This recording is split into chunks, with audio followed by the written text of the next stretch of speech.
हनोक द्वारा लिखी गई किताब सभी मानव जाति के लिए एक चेतावनी के साथ शुरू होती है।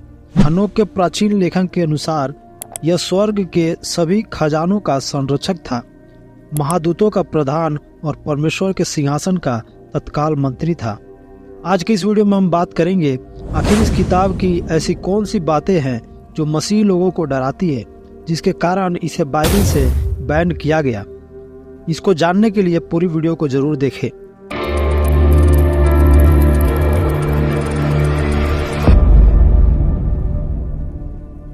आइए जानते हैं दुनिया के सबसे पुराने बाइबल के खोज के बारे में, जिसमें हनोक की किताब पाई जाती है। यह खोज शुरू होती है एक स्कॉटिश परिवार के व्यक्ति के द्वारा, जिनका नाम है जेम्स ब्रूस।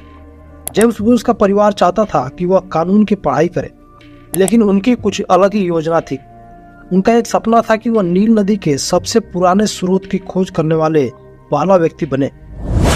ब्रूस ने कई साल तक अफ्रीका में अपने सपने को पूरा करते हुए बिताए और आखिरकार उन्होंने नील नदी के सबसे पुराने स्रोत को खोज लिया।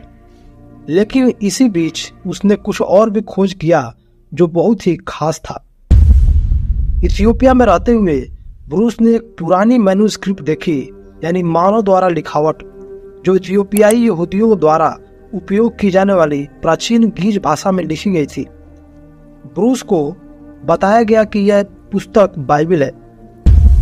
ऐसे देखा जाए तो इथियोपिया में यहूदी धर्म लगभग 3000 वर्ष पुराना है। जेम्स ब्रूस ने जब इथियोपियाई बाइबल को देखा तो बहुत ही अचंभित हुए।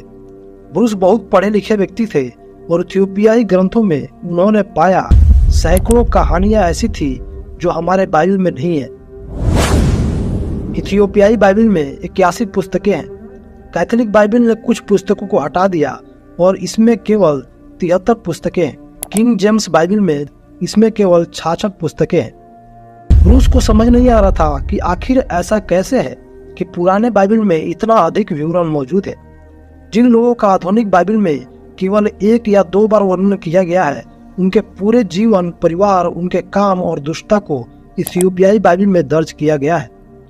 जेम्स ब्रूस को यह समझ नहीं आ रहा था कि इथियोपियाई बाइबल के इतने सारे पुस्तकों को क्यों हटा दिया गया है, और तभी ब्रूस ने इसका कारण पाया। इथियोपियाई बाइबल को देखते समय उनका ध्यान हनोक की पुस्तक पर पड़ी। ब्रूस को पता था कि हनोक नूह का परदादा था, क्योंकि आज की आधुनिक बाइबल में कुछ ही जगहों पर इसके बारे में बताया गया है, लेकिन यहाँ इथियोपियाई बाइबल में हनोक का पूरा किताब था, जिसमें लगभग 108 चैप्टर है। अब ब्रूस को यह समझ आने लगा था कि आखिर क्यों दुनिया इस पुस्तक को छुपाना चाहती है, क्योंकि हनोक की पुस्तक में स्वर्ग को न केवल एक आध्यात्मिक स्थान के रूप में बल्कि एक भौतिक स्थान के रूप में वर्णन किया गया है, जहां मनुष्य को भी भौतिक रूप से जाना संभव है, जबकि आधुनिक बाइबल के अनुसार ऐसा संभव नहीं है। बिना मृत्यु के कोई भी स्वर्ग में प्रवेश नहीं कर सकता है। लेकिन हनोक ने ऐसा किया और जो कुछ भी उसने वहां देखा उसे लिख लिया।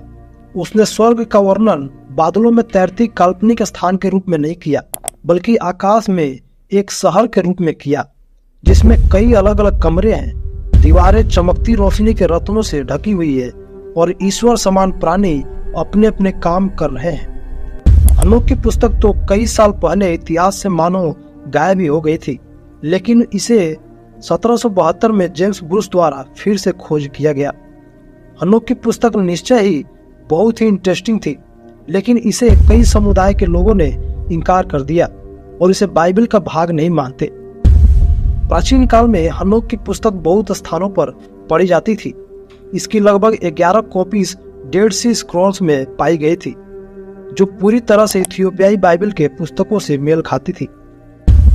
हनोक ने अपने पुस्तक में बताया है कि वह स्वर्ग की ओर चढ़ जाता है और उसके साथ यूरियन नाम का एक प्राणी होता है। शायद एलिया की तरह ही हनोक को भी शारीरिक रूप में स्वर्ग ले जाया गया होगा और उसने जो कुछ वहां देखा उसे लिख लिया। स्वर्ग पर जाते समय उसने नीचे पहाड़ों को और नदियों को देखने का जिक्र किया है, साथ ही हवा और बादल के निर्माण का भी जिक्र किया गया है। हनोक जब स्वर्ग में प्रवेश करता है तो उसे बहुत सारे दरवाजे दिखाए जाते हैं, जिन्हें वह 12 द्वार कहता है। प्रत्येक द्वार का एक नाम और एक उद्देश्य होता है। हनोक वहाँ कुछ प्राणियों को द्वार के अंदर बाहर घूमते हुए देखता है। इन्हें वह स्वर्गदूत और प्रधान दूत कहता है। इनके अंदर से बहुत तेज रोशनी निकलती है। इसके बाद हनोक को ब्रह्मांड का भ्रमण कराने ले जाया गया। वह आकाश गंगा की यात्रा करता है। यूरियल हनोक को सौर मंडल के बारे में बताता है। उसने बताया कि पृथ्वी पर वर्ष की लंबाई 365 दिन होती है। हनोक ने यह भी देखा कि आकाश में नक्षत्र कैसे घूमते हैं। यह सब बहुत ही दिलचस्प है क्योंकि हनोक ने इसमें से कई चीजों की आज के खोज के कई वर्षों पहले ही बता दिया था। हनोक ने एक वस्तु देखी जिसे वह जीवन का पुस्तक कहता है। उसका कहना है कि इस पुस्तक में मनुष्य के सभी कामों का रिकॉर्ड है। फिर आखिर में हनोक को परमेश्वर के सिंहासन के सामने लाया जाता है और वहां परमेश्वर हनोक को गिराए गए दूतों के रहस्य और मनुष्यों के अत्याचार के बारे में बताते हैं। परमेश्वर हनोक को अतीत, वर्तमान और भविष्य के दर्शन दिखाता है। तभी हनोक को समझ आता है कि उसे वहां क्यों बुलाया गया और उसे सब कुछ लिखने को क्यों बोला गया था। परमेश्वर को ऐसे व्यक्ति की आवश्यकता थी जो स्वर्ग और पृथ्वी की इन सारी गुप्त बातों को गवाह बने और जिसका शब्द पीढ़ियों तक बना रहे। परमेश्वर ने हनोक को चुना ताकि वह अपना संदेश स्वर्ग से गिराए गए दूतों और मनुष्यों तक पहुंचा सके। संसार की उत्पत्ति के समय में परमेश्वर ने कई स्वर्गदूतों को स्वर्ग से पृथ्वी पर गिरा दिया था। आमतौर पर स्वर्गदूतों को आध्यात्मिक प्राणी माना जाता है, लेकिन हनोक की पुस्तक में इन गिराए गए स्वर्गदूतों को विशाल शरीर वाले दानव जैसे भौतिक प्राणी के रूप में बताया गया है, जिनमें से कुछ के पंख भी है। इन्होंने इंसान को कई चीजें सिखाए, जैसे कि खेती करना, पौधे से दवा बनाना। इन्होंने इंसानों को खगोल विज्ञान भी सिखाया, जिसके बारे में प्राचीन ग्रंथ में, जिन पर हनोक की पुस्तक आधारित है, वर्णन किया गया है। हनोक अपने पुस्तक में बताते हैं कि इन गिराए गए दूतों को परमेश्वर द्वारा चेतावनी दी गई थी कि वह मनुष्यों को कुछ रहस्यमय बातें न बताए, लेकिन इन्होंने परमेश्वर के चेतावनी को इनकार किया और मनुष्यों को युद्ध करना, हथियार बनाना सिखा दिया।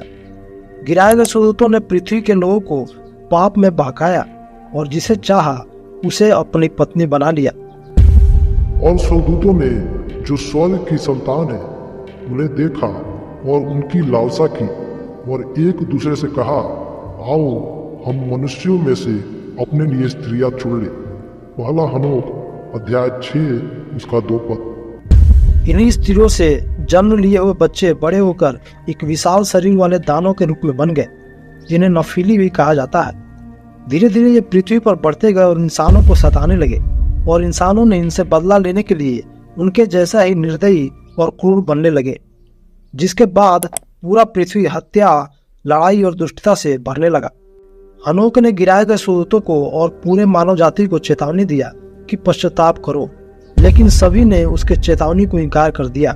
अय्यूब की किताब लिखे जाने से पहले ही हनोक ने अपने पुस्तक में, जो यीशु मसीह के जन्म से 3000 साल पहले लिखी थी, एक शब्द का इस्तेमाल करता है, मनुष्य का पुत्र। इस शब्द का इस्तेमाल यीशु मसीह ने भी अपने आप के लिए बहुत बार उपयोग किया है और हनोक भी अपने पुस्तक में यीशु मसीह को मनुष्य के पुत्र के नाम से संबोधित कर रहा है। लेकिन अद्भुत बात यह है कि हनोक ने इसके कई साल पहले ही इस बात को लिख दिया था कि उसने मनुष्य के पुत्र के स्वरूप एक मनुष्य को देखा जो यीशु मसीह को संबोधित किया गया था। और यह भी एक कारण थियोलॉजिस्ट के द्वारा बताए जाते हैं कि हनोक की पुस्तक को यहूदी बाइबल के कैनन के अंदर इसीलिए शामिल नहीं किया गया क्योंकि हनोक की पुस्तक यीशु मसीह को ही यहूदियों का मसीह प्रमाणित कर देती है। यही कारण है कि यहूदी लोग हनोक की पुस्तक का विरोध भी करते हैं और एक षड्यंत्र भी बनाया गया है कि हनोक के पुस्तक को हनोक ने नहीं लिखी थी। यह इसीलिए क्योंकि अगर यह बात सामने आ जाएगी कि हनोक की पुस्तक हनोक ने ही लिखी थी, तो उन्हें यह भी मानना पड़ेगा कि यीशु मसीह ही यहूदियों का मसीह है और इसीलिए वे हनोक की पुस्तक का विरोध करते हैं। आशा करता हूँ आज की इस वीडियो से आपको कुछ सीखने को मिला होगा। वीडियो को लाइक करें, अपने विचार हमें कमेंट करके जरूर बताएं और चैनल को सब्सक्राइब करना नहीं भूलें। फिर मिलते हैं अगले वीडियो में, तब तक के लिए धन्यवाद। जय मसीह की।